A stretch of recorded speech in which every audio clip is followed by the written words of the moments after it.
7h30, samedi 16 juin, sur le parking du Stade des Libellules. Dans moins de 2 heures, le tournoi annuel du club de football FC City va démarrer. Les Samaritains de Vernier sont déjà là, ils offriront les premiers secours pendant la manifestation. Dans le langage samaritain, l'opération s'appelle un SMS.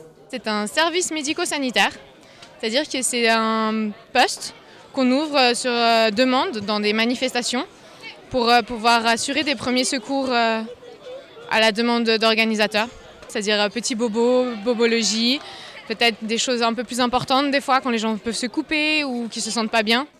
La journée type d'un Samaritain lors d'une manifestation est parfaitement réglée. En général, on est censé être sur le poste 15 minutes avant notre heure de convocation pour pouvoir déposer le matériel, mettre en place l'infirmerie pour pouvoir être opérationnel à l'heure prévue demandée en fait par l'organisateur. On appelle la centrale de coordination du 144 pour annoncer qu'un événement est en cours et que nous sommes là avec le matériel qu'on a sur le poste. Comme ça, le 144 peut nous appeler pour traiter une autre urgence que celle pour laquelle on a été engagé de base. Gwendoline recontactera le 144 en fin de journée pour annoncer la fermeture du poste, à moins qu'une urgence ne survienne.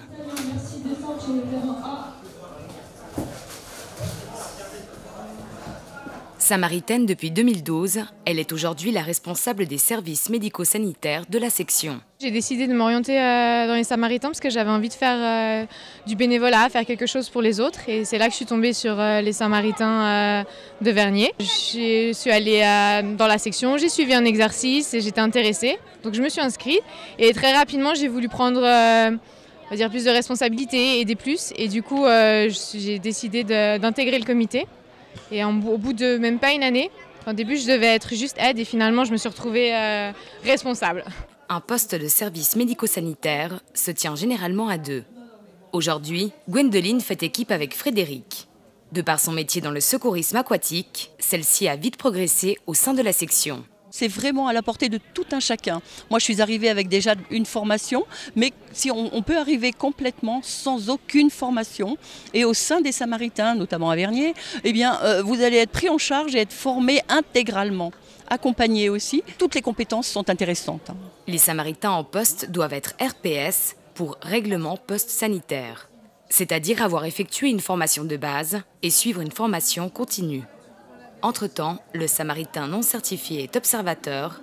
C'est le cas de Déborah Lee. Je trouve ça intéressant de mon côté en tant qu'observatrice de voir ce que je pourrais faire déjà plus tard quand je serai secouriste. Et puis ça me permet déjà de voir du terrain avant de pratiquer. Étudiante à l'ECG, Déborah Lee rêve de devenir ambulancière. Très motivée, elle a déjà suivi tous les cours pour être certifiée en quelques mois seulement. La base qu'on demande, c'est le cours pour le permis de conduire. Ça peut être un IAS 1 plus le BLS, donc réanimation.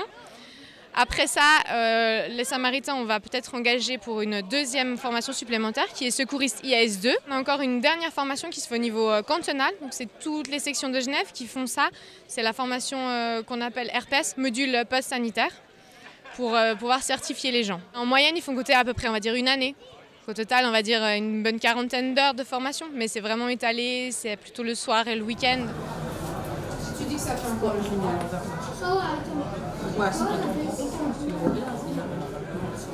Des gestes simples mais précis qu'il faut savoir exécuter parfaitement le moment venu, car ces gestes peuvent sauver.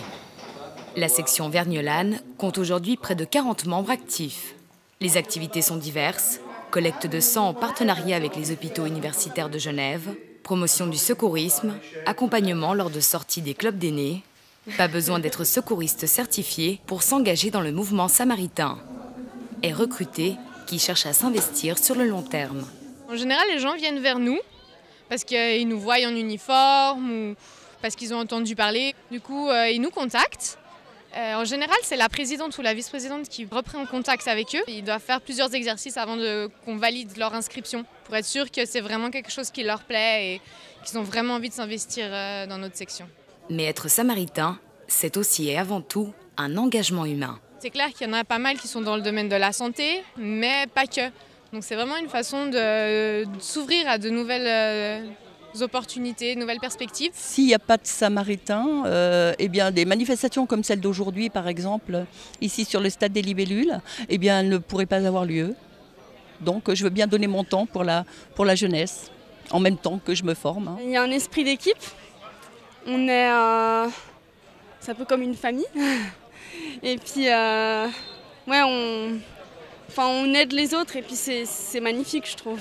Pour être un samaritain, il faut savoir donner aussi, avoir envie de recevoir, soit, oui, bien sûr, mais donner avant tout, d'abord de son temps, et puis après de ses compétences, puisque les samaritains sont là aussi pour nous former un maximum.